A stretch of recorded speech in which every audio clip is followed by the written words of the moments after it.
Good morning, everyone. Thank you for being here today. For the record, we are going to have every speaker begin by spelling their name for the press. My name is Tamara, T-A-M-A-R-A,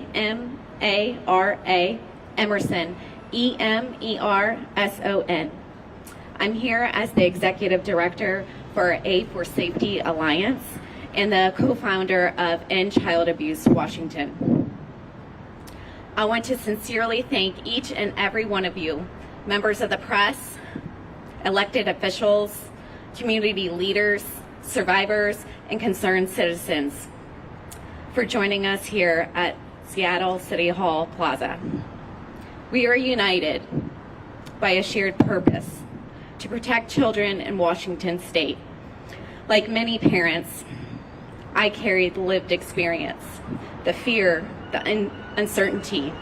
I've made desperate calls to police, to military personnel when my children didn't arrive for scheduled custody exchanges. I sat feeling hopeless, afraid, not knowing if they were safe, and that's why we are here today. We are here to speak about children's safety, the urgent need to prevent harm before it occurs. In light of the recent events that have shaken our state, my heart is grieving. As we gather, we do so in compassion, with resolve, with a shared commitment to protect children. Out of respect for those directly impacted, We want to be clear. Today's events press conference is an independent effort. The individuals speaking today do so based on their own professional experiences and convictions. This gathering is not affiliated with any specific family or their private decisions. We are here because every child deserves to be safe, and we know that change begins when we come together in courage and care. You will hear from legislators, survivors, and advocates. We are calling for a review of Washington's Amber Alert System protocols and a deeper look into how family court system can be better protect our children from harm before it occurs. It is my honor to introduce Representative Amy Walen. Representative Walen serves the 48th District, representing communities in Kirkland and Bellevue. She is a committed advocate for public safety and children's well-being. We are grateful to have her voice here today. Please join me in welcoming Representative Amy Walen.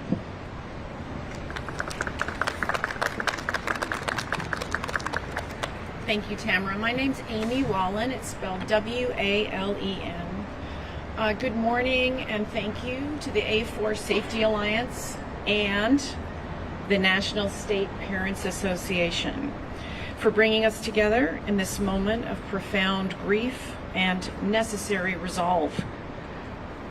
I stand here today heartbroken alongside all of you for the recent loss of children in the state of Washington. All little girls should be alive. They should be growing, learning, laughing, and dreaming. Instead, we're left with an unspeakable sorrow and a burning question: how did our system fail to protect children?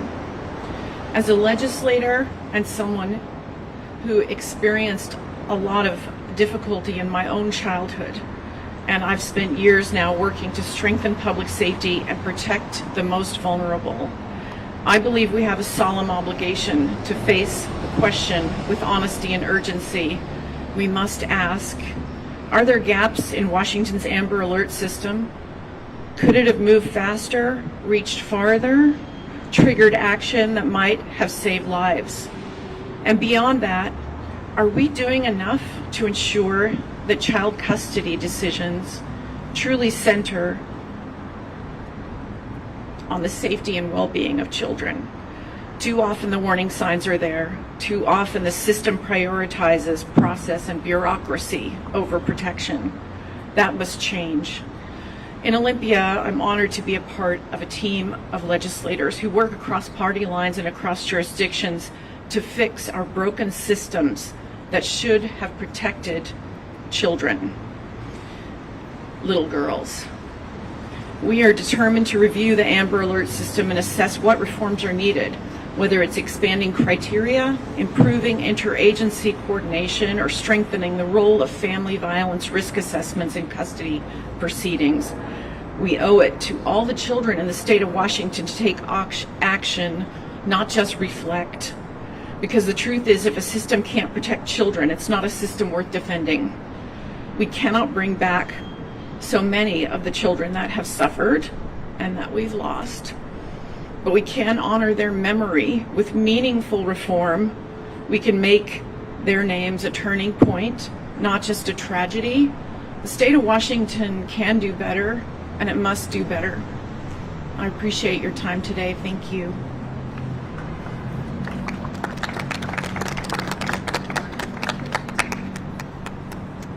Next, I'm going to welcome a Representative Brian Burnett.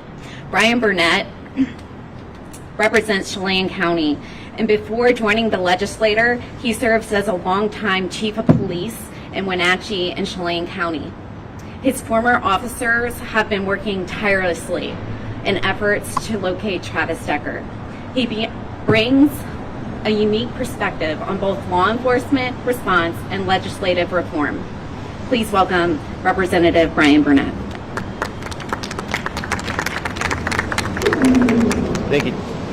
Thank you, Tamara. First and foremost, we're not here to make any rash judgments, but we want to look at the system and an ongoing evaluation of what can we do to make things safer for family that are going through these type of situations in parenting plans.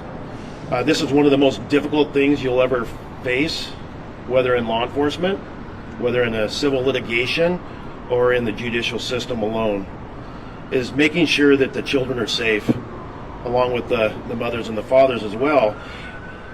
Just to make a couple things clear, I was the previous elected sheriff for Chelan County for 12 years and did 25 years in law enforcement service in Chelan County. Now as a legislator for the 12th district that represents Chelan County, but parts of King County and also for parts of Snohomish County. But even more so, as a husband of 38 years and a father of 7 and a grandfather of 10, when we see these type of things go down, we say, what did we miss? What did we miss locally? What did we miss in law enforcement? What did we miss legislatively or even judiciary in the systems of what can we do different? And so that's my promise to you as a former law enforcement officer, elected sheriff, and now a legislator, to say we need to look at things that we can do. I've been on the phone. I've talked with WSP and their staff for their missing endangered persons, and they're always open to say, what do we need to do to make this better?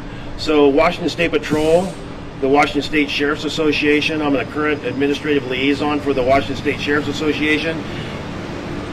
Both of these organizations want to do everything in their powers to keep people safe. But there's a saying in Washington State that says family first.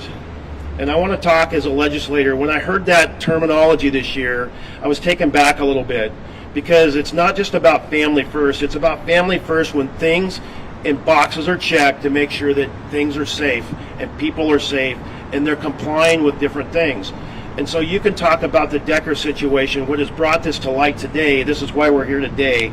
But it's more than that, is we don't want other young girls and young boys and mothers to have to face this type of heartbreak and tragedy in the future, but say, what do we need to do with our system to make it better, to work together, to collaborate with all of the stakeholders. So we're going to look for the missing components.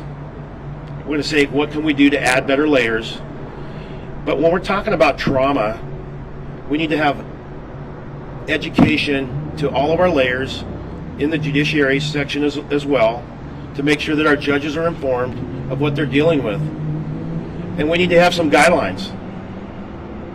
And it's my belief that if we put those things in place, but remember, if the children aren't safe, then there shouldn't be unsupervised visitations. And we're not saying no visitations, but you have to look at those things. What are the concerns and what do we need to be targeting on to make sure that these children are safe? So we want to move forward in the future, work together, collaborate, and I know with Tamara and her group, Evangeline, that we worked on House Bill 1620 this last year, and we believe that Representative Rule, a great striker, that was going to put things in better position. Now, I don't believe necessarily, I'm not saying that this is a cause for what happened to the Decker family, but we had this in place that was going to move this forward. They had devised of trauma-informed people that have been and walked this journey. And we don't try to say, I'm a law enforcement officer or I'm a legislator to say, I know all the answers and I have all the questions, but this is what we are, is we're here to bring together people to talk it out and to try to move this forward in the right way. So I'm excited to be part of this group here today to say, let's bring people to the table and let's do a better job for those out there that are coming to this ground and experience. So let's keep the children safe.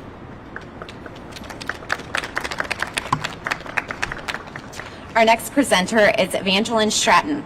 She is a dedicated family law attorney and tireless advocate for child safety and justice. Evangeline brings over 25 years of experience working on the front lines of domestic violence and family law.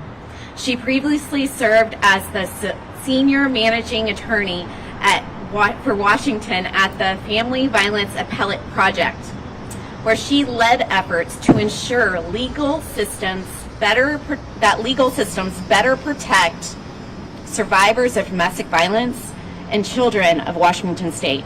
Please join me in welcome Ms. Stratton. Thank you, Tamara. And thank you, Representative Walen and Representative Burnett, for being here today. I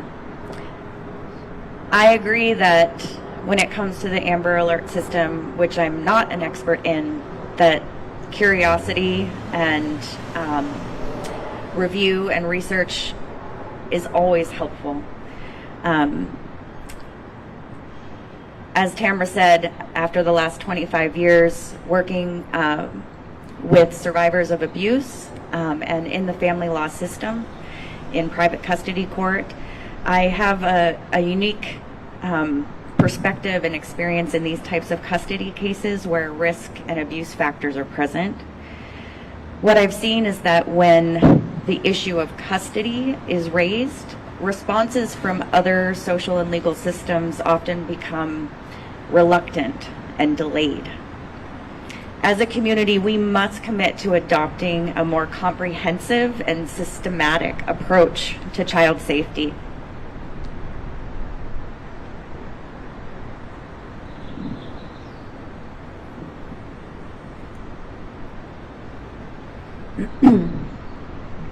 We need to take already identified risk and protective factors, particularly in abuse cases, and apply prevention strategies, from legislation to community-based supports. Where one parent raises serious concerns or allegations about another parent, legitimate evidence and safety concerns raised by the protective parents, especially moms, are frequently not taken as seriously as they need to be by the courts. This then leads often to insufficient safety measures being put in place for the children. Protective parents don't always know exactly what protections to ask for, what's permissible under their state law. And access to quality legal services in family custody court in Washington, it's dire, leading many parents to try to navigate this legal system unrepresented. Unfortunately, courts often don't do a great job recognizing signs of abuse and degree of risk due to lack of high quality training on abuse subjects for judges and court professionals. Let's review our family court custody system with curiosity and care. Let's thoughtfully incorporate established research and the voices of those with lived experience into how we reform the system. Laws and screening tools that assess risk and protective factors based on best practice are central to reforming custody courts. Training for court professionals by vetted experts on recognizing these risk factors and implementing protective interventions that address the full spectrum of influences on and the supports for child safety go hand in hand with these tools. Community supports like supervised visitation, centers, and programs that are accessible and affordable to everyone are also crucial. In terms of policy, there is model legislation for family custody court reform. The solutions to many of these problems in family courts have been put forward by experts at both the National Council of Juvenile and Family Court Judges with the revised model code, and by Congress with Kayden's Law and in the Keeping Children Safe from Family Violence Act. Both of these are great roadmaps that Washington State should be looking at and applying in our custody laws. These model policies align with public health principles by emphasizing systematic approaches to child safety and prevention. And since I have my soapbox moment, in addition to legislative change, we need a shift in cultural attitudes. Family court deserves more respect, care, and attention. Crucial decisions affecting children's safety and families are made in these spaces every single day. Court professionals and judges must receive high-quality training to recognize signs of abuse and degree of risk. And children must have a voice. Because the worst possible outcomes where our children lose their lives is not an outcome that we can accept. An outcome where the drowned out voices of protective parents are the only remaining voice left to hear. Like our next speaker, protective mother and family court reform advocate Kathy Sherlock will speak about her tragic loss, where her 7-year-old daughter, Kayden Mancuso, was violently murdered by the father amid custody litigation during his court-ordered unsupervised parenting time. She flew here all the way from Pennsylvania to share her story. Kathy?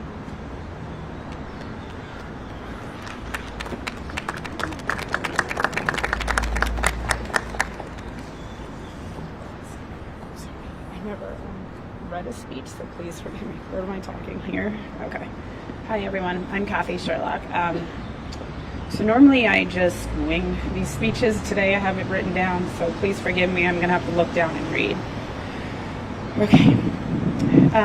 Thank you for having me today in your beautiful city. Lovely and gray. I'm just kidding. It is very nice here, and I'm actually happy to be here. Not happy. It's a bad word. Sorry. Thank you. Okay. I'm here to speak about what's happening in family courts and all around this country, not just here in Washington. I came here from Pennsylvania. This is a countrywide problem. It's actually a worldwide problem. Kids keep getting abused and killed, and it's preventable. It's by a dangerous person because they are forced into dangerous parents' custody and away from their safe parent, which happened to me. And my daughter, Kayden, who was killed approximately 7 years ago in 2018. So officially, my name is Kathy Sherlock, and I am the mother of Kayden Mancuso. In Pennsylvania, my 7-year-old daughter, Kayden, was court-ordered to have custody time with her dangerous dad, and he violently murdered her. Even though there were clear signs that he was a threat to everyone around him, the court did not listen. I only needed one person in family court to listen to me, and not one person did. One person to listen, one person to care, and it would have taken one person to protect her. Even though I should have been that person, my hands were tied.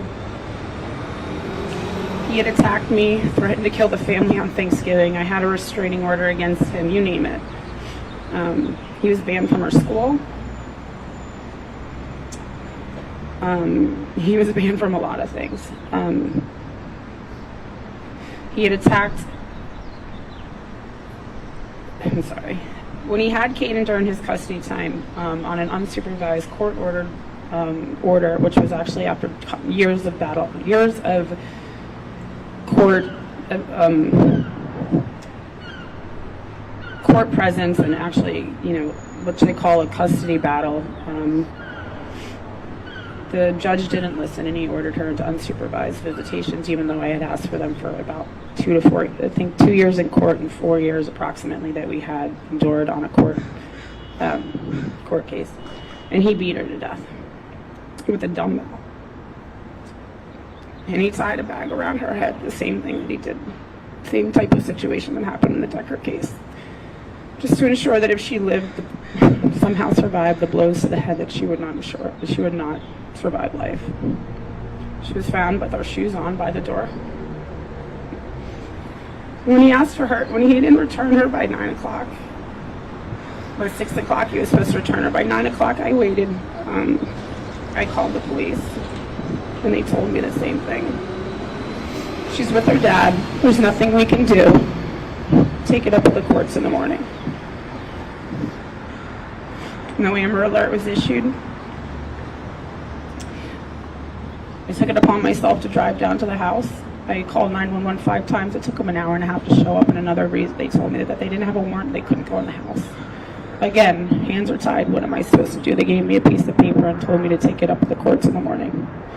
last-ditch effort, I called another police department on my way home because I lived in different, they're different districts of towns. One was in Philadelphia, the other one was in Falls Township. I had my father called thinking maybe they would listen to a man or more, I don't know. They didn't listen to anything that I ever said. My father called again at 1:30 in the morning asking for another, saying my granddaughter's now been missing for 6 hours. What can we do? No Amber Alert was issued at that point either. Again, they said, sir, it's late. Pick it up in the courts in the morning. She was found dead the next day by my dad and my husband, with her shoes on by the door. I knew she was trying to get away, and I knew that she couldn't. He overpowered her, and he did what he did to get back at me. And he left a nice note that said, you'll get what you deserve. This has changed my life forever. Angry is an understatement of the system that failed Kayden and me. But I began to talk, and I didn't stop since. I began to advocate for change. Moments after she had been killed. I don't know how I did it. News stations showed up at my house within hours. Within half an hour, actually.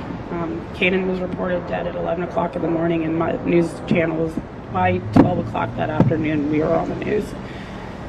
It hit worldwide news. I don't know why. My child, I don't know why my story. And I haven't shut up since. I began kind of connecting with people, policymakers. I've had committee hearings with lawmakers. I collaborated with experts at the National Family Violence for Law Center, at GW Law, to make a model child custody law that would help keep children like Kayden safe and alive, out of the hands of a dangerous abuser, a known abuser. It took 5 years to pass Kayden's law in Pennsylvania. And federally, in Congress, we passed prior to that. And to overcome opposition by lawyers, judges, anyone, it seemed like we were up against an uphill battle that just wasn't ever going to go in our way. We did pass federally in 2022 with the VAWA reauthorization, and I did. I met the president. Sounds great, right? I didn't really want to meet the president. I would have done anything to have my daughter back. I didn't want this in my life. This was not my idea of fun. This is not my idea of fun. But since the federal law being passed with VAWA, we are now in 10 states. Washington should have passed. I should have been here in March of 2025. I know that they took them 3 years here in the state, and they actually ultimately denied Kayden's law, which is, I find a lot of guilt in that. Personally, with that not being here in March, maybe if I was here to show up to the Olympia State Capitol, that maybe these little girls would be here. So personally, I do find guilt in that. I know it's not potentially my fault, but it's kind of all of our faults. If you kind of think about it, we should have do better. That what happened to the Decker girls should not have happened. I don't care if he was custody. Would I have custody of my children if I lived in my car and my dog? No. Like, let's think about it. Like, I just wouldn't. It just wouldn't go that way. But for whatever reason, everyone that came online to attack us moments after they announced that the Decker girls were murdered, they were defending him. There was nothing to defend. They knew that he was a threat. They knew that there was an issue. They knew that something wasn't right. And for people to sit there and defend their actions and sit there and defend men that murder kids, I don't know. I have a problem with that, and I hope that the rest of the country and the rest of the people in this world get just as angry as I do at something like that. Like, they're not nice guys. Stop saying they were great guys. Stop saying this if they could do that. I mean, we need to stop putting them in that light. So for 3 years, Washington's the legislators here in Washington, including Representative Alicia Rule, have worked tirelessly to advance the federal Kayden's law, provisions to protect the Washington kids in the family court, but it was narrowly defeated, like I said, in March. This really broke my heart, and I wonder what tragedies may have been prevented had your legislator really listened to the family court, really listened to any of them. It wasn't just about the Decker girls. There's a whole handful and slew of other people out there in this system that they're still in danger, but they're still at risk, and what are we doing?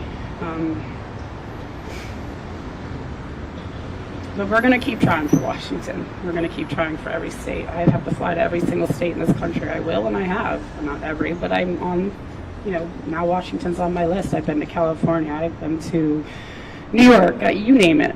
I've flown across the country in the past 7 years. All for one goal, honestly. To change the status quo in family court. People are making a lot of money, sadly, off of the status quo and remaining in place, but kids cannot keep being ordered to and killed by a risky parent like this. My heart is broken for the Decker family. I send my love to Whitney and everyone involved. The mom, I know what it's like to lose a child this way. I don't want any other mother to have to feel this suffering again. I thank you all for being here, and just a lot of work to do. It's not going to ever end unless we all come together, so thank you.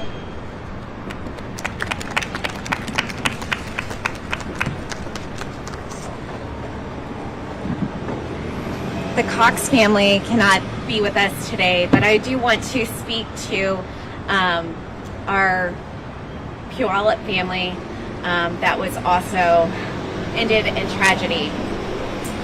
Chuck and Judy Cox are the grandparents of Susan Powell, who was found to be murdered by Josh Powell in Utah. The children came to Washington, and they were under the care of the state and placed with the grandparents, Chuck and Judy. It was on a supervised visit that Josh Powell locked the children and himself inside a residence in Graham, locking the social worker supervisor outside the house, and he proceeded to blow up the house with him and his children inside. We honor the story.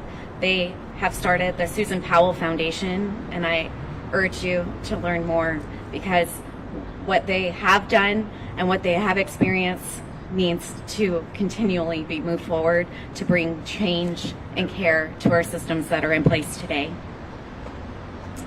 I'm going to introduce our next speaker, who is a city council member in University Place, Washington. Her name is Melanie Grassi. She is a compassionate and committed advocate for children and families. She does a lot of work with widows and orphans. She will offer a few words before we together take a moment of silence to honor the children we have lost to parental violence.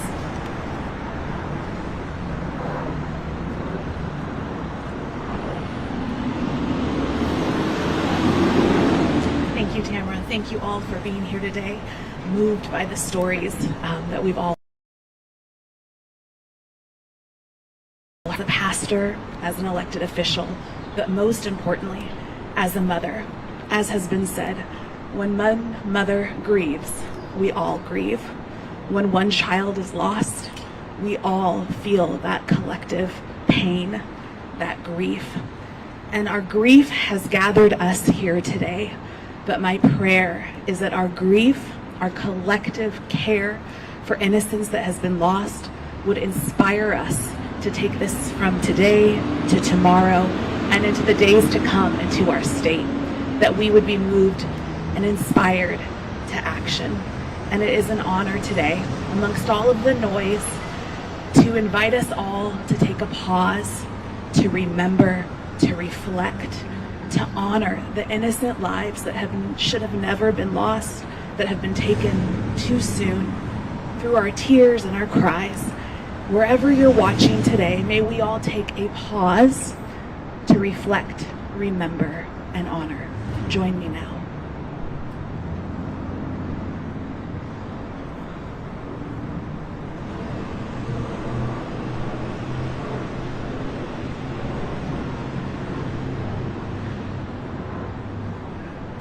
Amen. Thank you.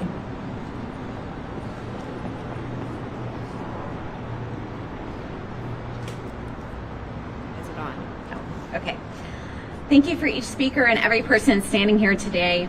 We have heard from lawmakers, survivors, and advocates. We are calling for clear and urgent review of how we can respond when children are in danger. Let today be a new beginning, a beginning of change, accountability, and action. As we honor the children's lives that have been lost, we carry their names forward. Not only with sorrow, but I hope with commitment. We will not ignore injustice, and we will not stop fighting until every child has a home that is safe. I'm going to close our formal press conference, and we are going to open up Q&As. So I'm going to facilitate that to help us stay on track. If you direct the comment to the speaker today, and then if you want to ask a follow-up question, we'll try to get to you, and we'll try to make sure that everybody's voices are heard. Please state your name and your news organization before you ask the question. And all of our speakers, I'm just going to have you move up closer to me. Yeah, I'd like to start. I'm Joel with Como TV. When Amber Alerts go out and every cell phone in the room blows up, it really gets people's attention. Any concern that by changing the criteria to have that happen for more circumstances more frequently, the community will not react in the same way to the urgency? I think that's a great question. You know, if we cry wolf too many times, or is it really important? I kind of doubt that in some ways, because I think generally we're talking about children, our most precious commodity, our most precious renewable resource, to say that if the vulnerability of the life when they should be enjoying a childhood and not be forced with stress and trauma, is that we're trying to give them an opportunity to take that into the future without that trauma. And I think people respect that and appreciate that as they look at their own children, their own grandchildren. But obviously there's probably some statistics out there that we could look at statewide or even nationally to see, you know, is there an appropriate amount? And I think the main thing is we're following good policy, good practice as we look around the nation. And I believe that what I heard talking to the Washington State Patrol staff was that they're doing the right model policy, but is there a component that could be added to that would enhance it to make it safer for people in the future?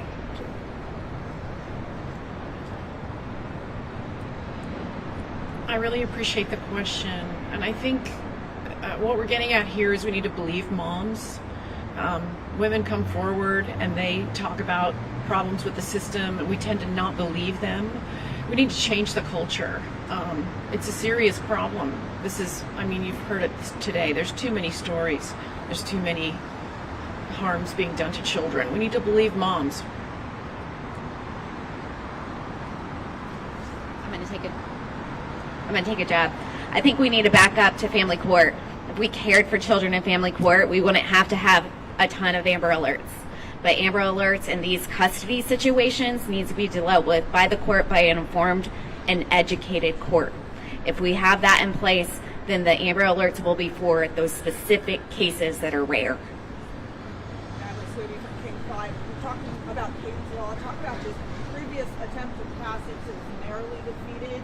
If maybe lawmakers here could explain why didn't it pass? What was the hold? I don't know. She's talking about 1620 or something. She is. This will be my perspective as the 12th district legislator. I also was on that committee, I believe in civil rights and judiciary, am I right, Tamara? In trying to reflect back. You know, when you were talking about children and family law, I think that all persons on scene, whether it's a committee or on the House floor when you're listening to House testimony, I think for the most part, people are really paying attention. Do we agree on the format and what that looks like? Because there's a lot of outside influencers, whether different lobbyists, whether you're talking to the judges and their best interests as well. And to be honest with you, I said earlier in my statement, this is one of the most difficult situations you can do when you're talking about parental plans and family law, because it's emotionally driven. And then you put other components in there. If you have sobriety issues, mental health issues, it just multiplies those components. And so for this, for me as a legislator, what I saw was we needed to listen more in what we just heard to the mothers that have been experienced. Now, does that mean that someone's not going to go out there and actually give a false testimony? No, that's where we have to have good discernment and go through the facts for the future to say what are the best practice and best model policy that we can have for this. But we have to err on the side of caution. And we have to say, to do that, we're going to have to listen to more people. And maybe we take it just a little notch. Maybe it's sometimes where we don't need it in this case. I'd rather err on the side of caution in other cases to say that we missed a case and we were maybe negligent in the form of sense that caused harm or even death to these families. And so I think that, for me, this is the piece that said we're not listening. One group said we need to give more leniency and more authority to the judges.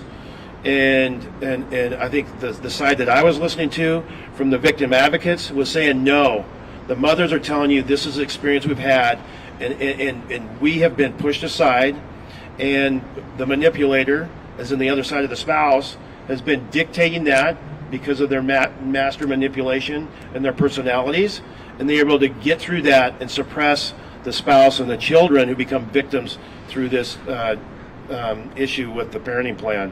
And so for us is listening to the spouse or the mother and telling their side of the story and erring on the side of the caution versus on the judiciary side.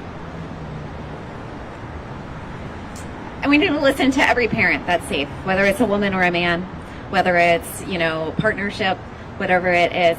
But whenever we are talking about reforming legislation, we need to all be invited to the table.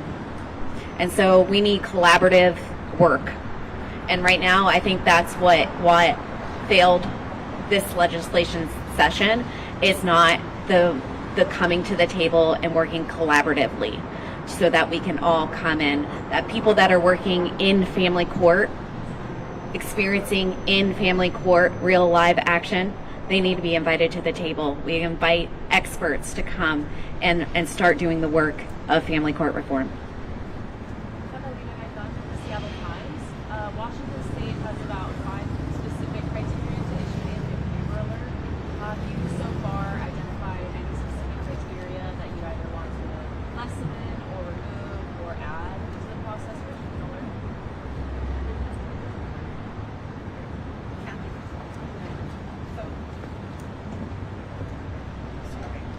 I unfortunately do have a lot of knowledge on the Amber Alert because I had to go through with it. I had to look into it, what happened with Kayden.